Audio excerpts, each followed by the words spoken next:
Okay, in previous class हम लोगों ने बात किया था, हमने बात किया था about angles minus theta, 90 minus theta, 90 plus theta, 180 minus theta, 180 plus theta, और इनके रिलेशंस के बारे में। जो इनका रिलेशंस होता है means we could represent them in terms of theta.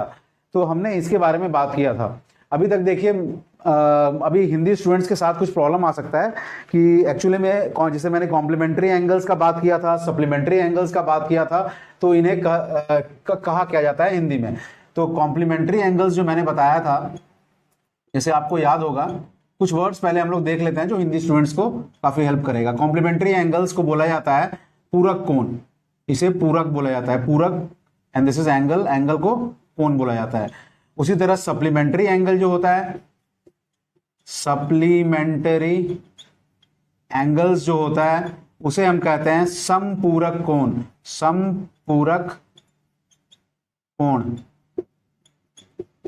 अब ये दोनों क्या था, ये मैंने पिछले ही क्लास में बता दिया था। कॉम्प्लीमेंट्री एंगल्स कुछ नहीं होता है, वो दो एंगल, सपोज थीटा एक एंगल है, दूसरा एंगल थीटा 1 है, इन दोनों का सम अगर 90 डिग्री है तो ये दोनों एक्चुअली कॉम्प्लीमेंट्री एंगल्स है। उस केस में theta 1 is equal to 90 minus theta हो जाएगा।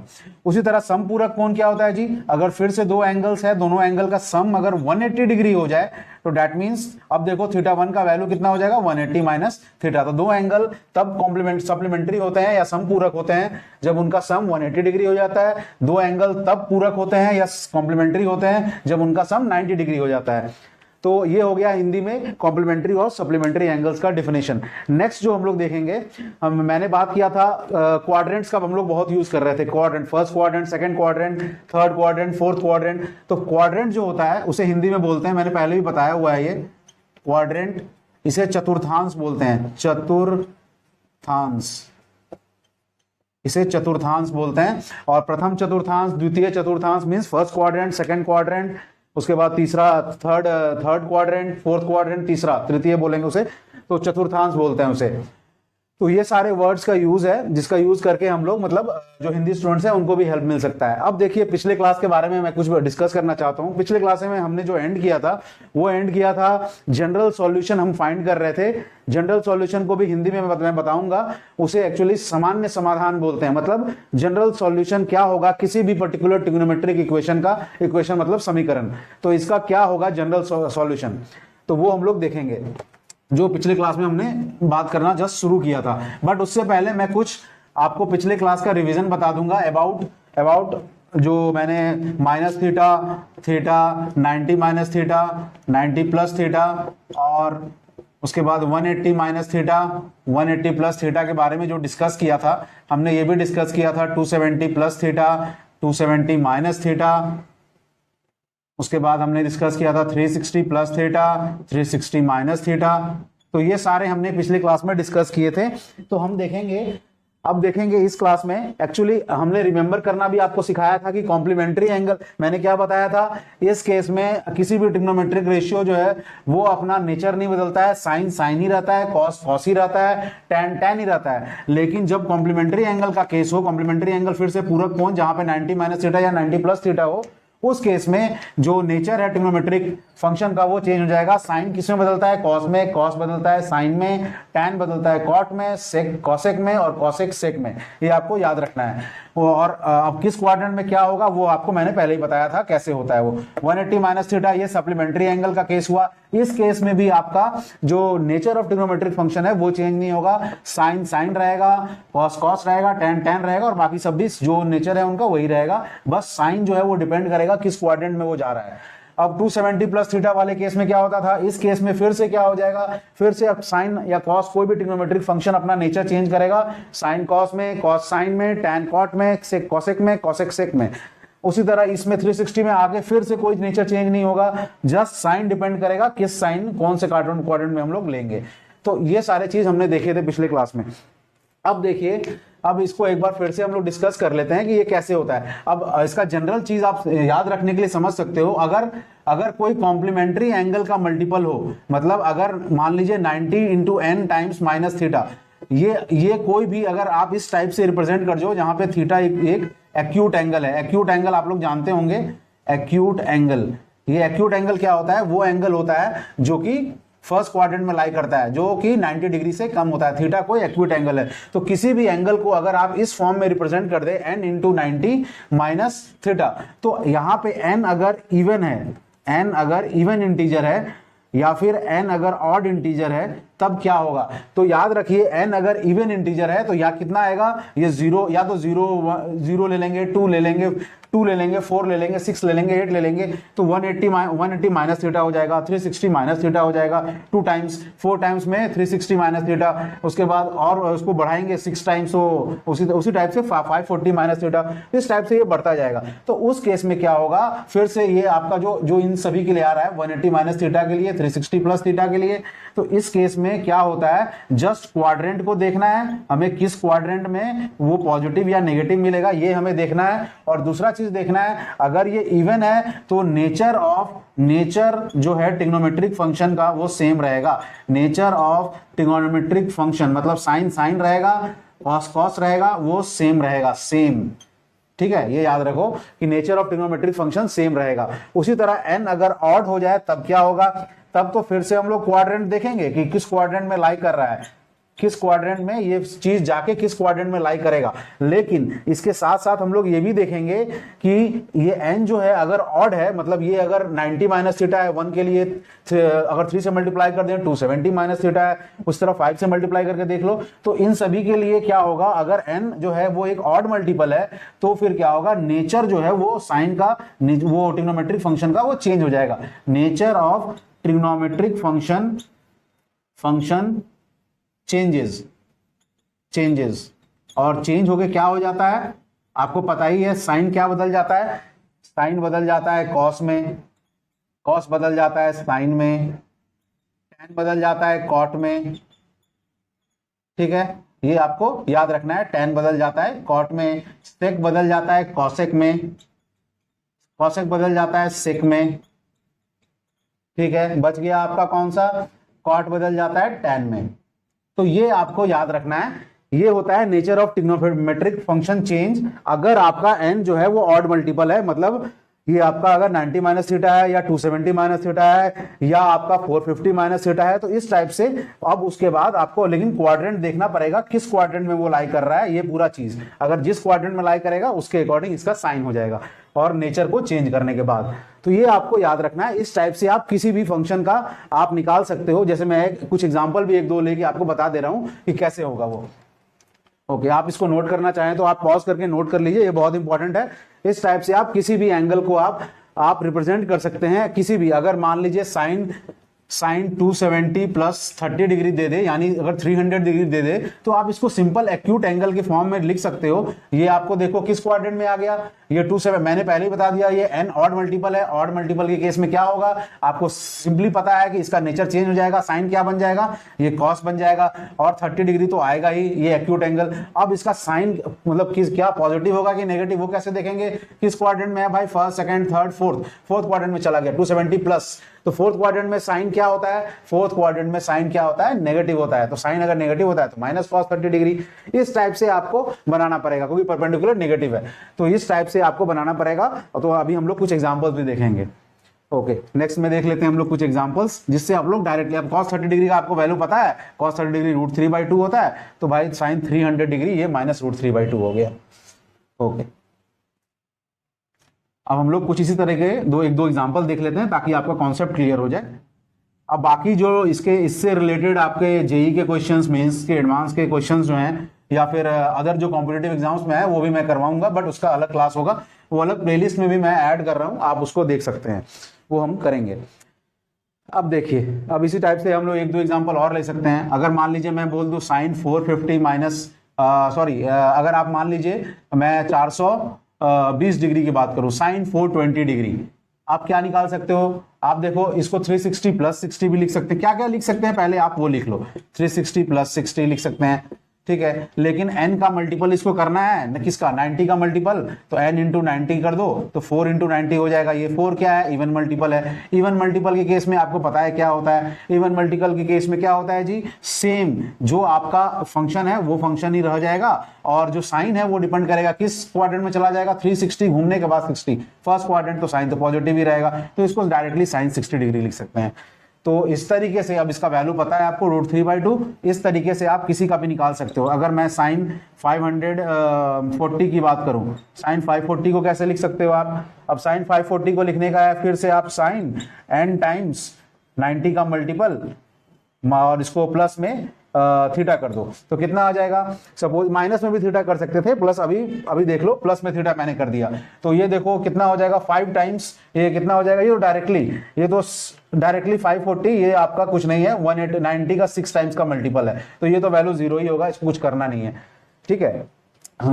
सॉरी, ये आपका 6 टाइम्स मल्टीपल है और 180 का 3 टाइम्स मल्टीपल है, यानी 3 बार घूम रहा है। अगर ये तो आपको पता ही है ना, मैंने बताया है, अगर आपको 0 से 90, अगर 90 वाले केस में आए तो +1 या -1 वैल्यू होगा 90 के मल्टीपल्स में, यानी अगर ऑड मल्टीपल है 1, 3, 270, ये आपको आगे मैं बताऊंगा जनरल सॉल्यूशन में। देख लो साइन 540 अगर है, साइन 540 डिग्री है, तो कितने बार ये क्वाड्रेंट में घूमेगा? 6 बार। तो 6 बार घूमना है, 90 डिग्री को 6 बार घूमना है, या 180 डिग्री को 3 बार, तो 180 डिग्री 1 बार घुमा, 2 बार घुमा, तीसरा बार घुमा, तो फिर से आ गया यहाँ पे साइन 0 होता है, तो साइन 0 लिखेंगे इसको, साइन 550 का value 0।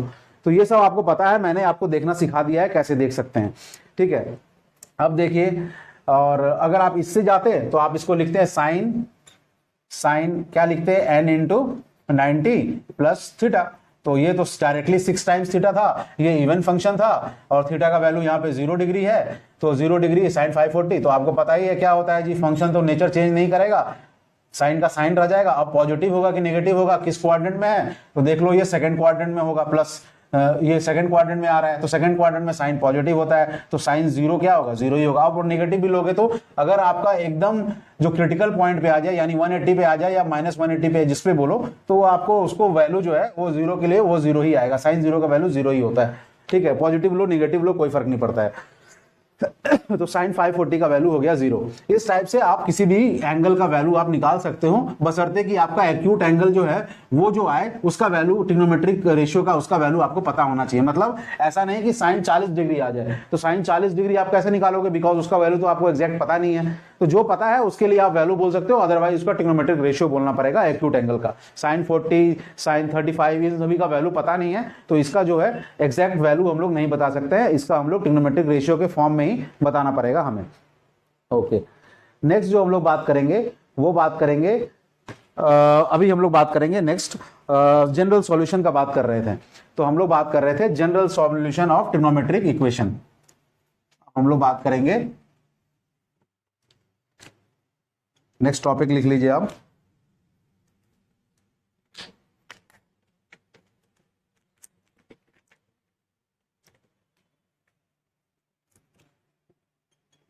General solution of trigonometric equation. इसे क्या बोला जाता है? जनरल सॉल्यूशन को बोला जाता है सामान्य समाधान, ठीक है, सामान्य समाधान, और किसका? तो ट्रिग्नोमेट्रिक इक्वेशन या फिर समीकरण बोला जाता है इसे। तो इसका हम लोग आज एक्सप्लेनेशन कर रहे थे। तो पिछले क्लास में हमने देखा था, मैंने साइन थीटा का एक वैल्यू बताया था, और साइन थीटा के उस वैल्यू के लिए आपने देखा कि बहुत सारे एंगल्स के लिए उसका वैल्यू आ जाएगा। वो जो अगर सपोज मैंने बोला था sine theta is equal to, अगर मान लो हाफ है, तो थीटा का वैल्यू मैंने क्या बोला था? 30 डिग्री भी हो सकता है भाई, 150 डिग्री भी हो सकता है, और क्या बताया था उसके बाद 390 भी हो सकता है। उसी तरह ये चलता जाएगा, ये कभी खत्म नहीं होगा। तो there can be multiple values. तो मुझे इसे किसी तरह एक जनरल फॉर्म में लिखना है जिससे आप इसके सॉल्यूशन को रिप्रेजेंट कर सकें, तो इसे बोला जाता है सामान्य समाधान या general solution of trigonometric equation. तो वो हम लोग कैसे करेंगे वो हम लोग देखेंगे। तो सपोज अभी हम लोग पहले बात करते हैं जनरल सॉल्यूशन ऑफ, पहले हम लोग बात करेंगे साइन इक्वेशन की। अगर कोई इक्वेशन है साइन के टर्म्स में, तो उसका जनरल सॉल्यूशन क्या होगा?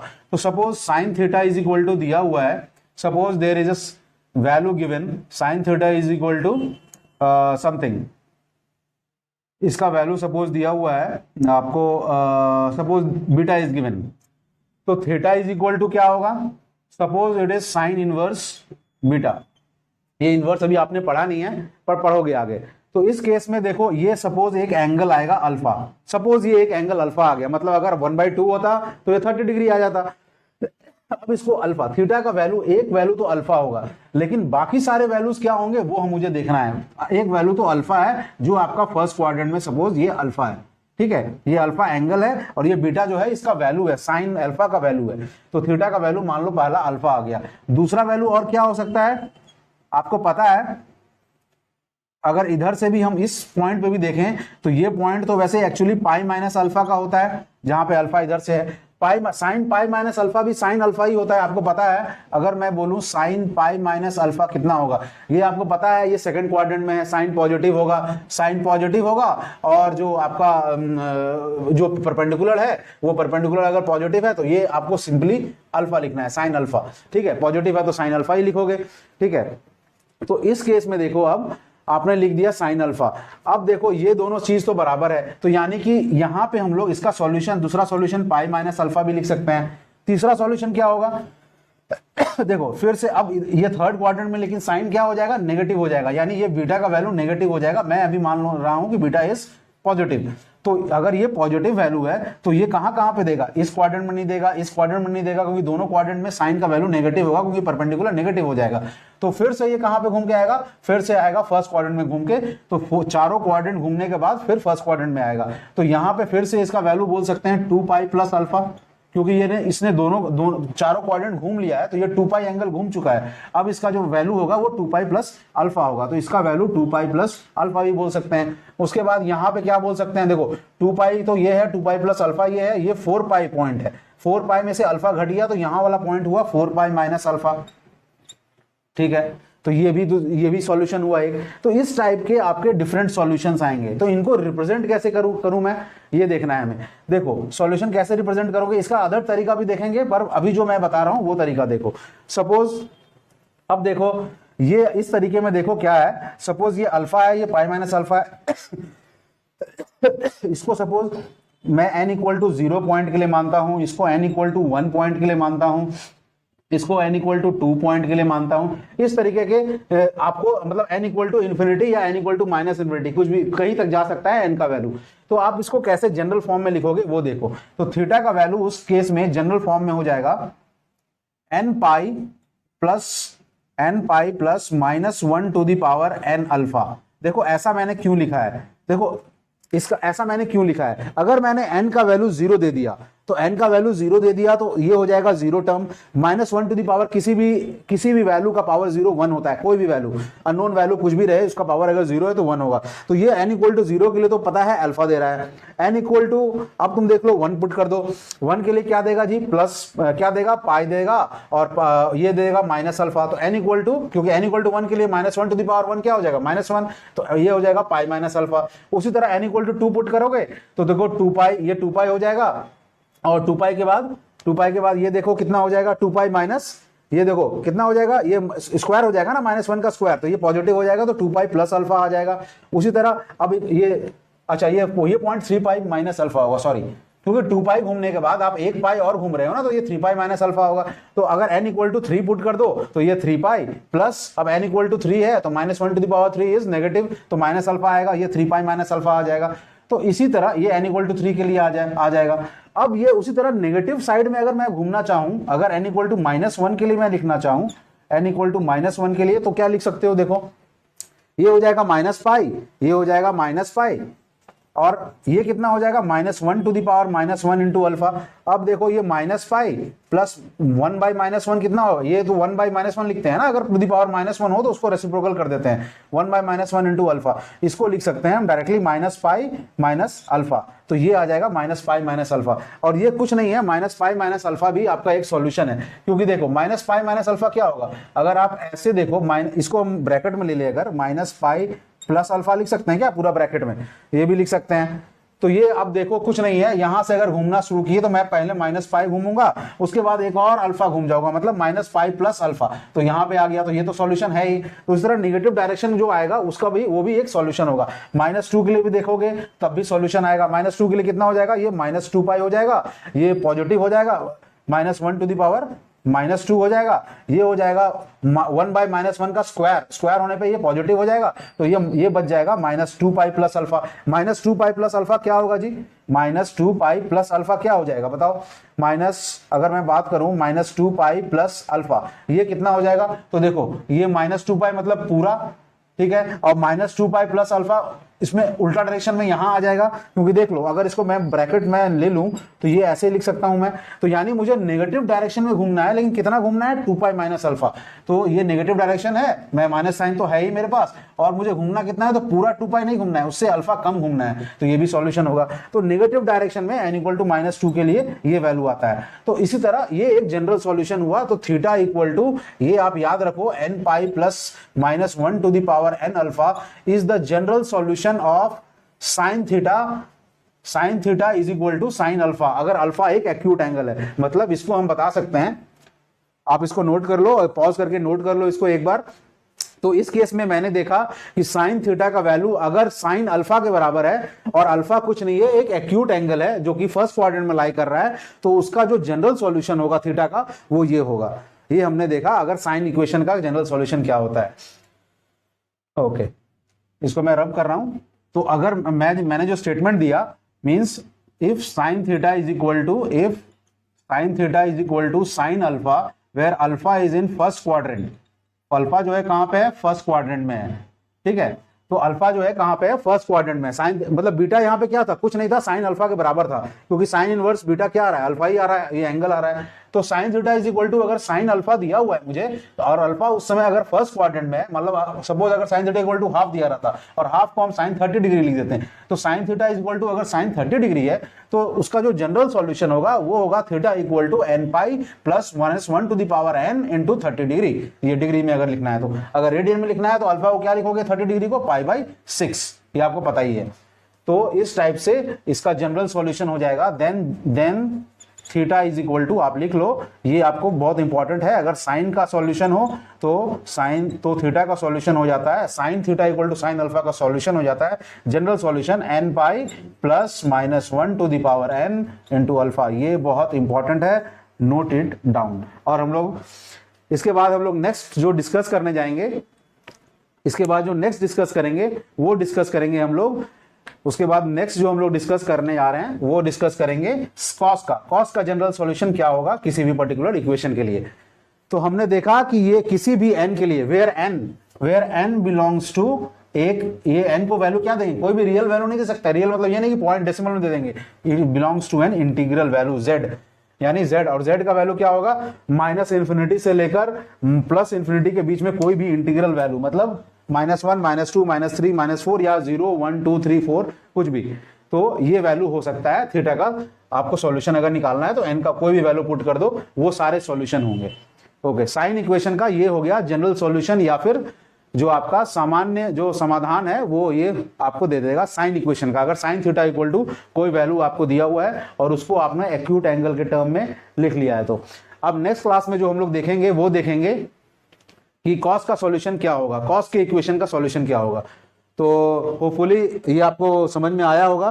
कोई कंफ्यूजन हो तो आप कमेंट में लिख सकते हैं। Okay, thank you. अब हम लोग नेक्स्ट क्लास में बात करेंगे कॉस के इक्वेशन के जनरल सॉल्यूशन की। Okay, thank you. Please like and subscribe so that I will be motivated to give more videos. Thank you.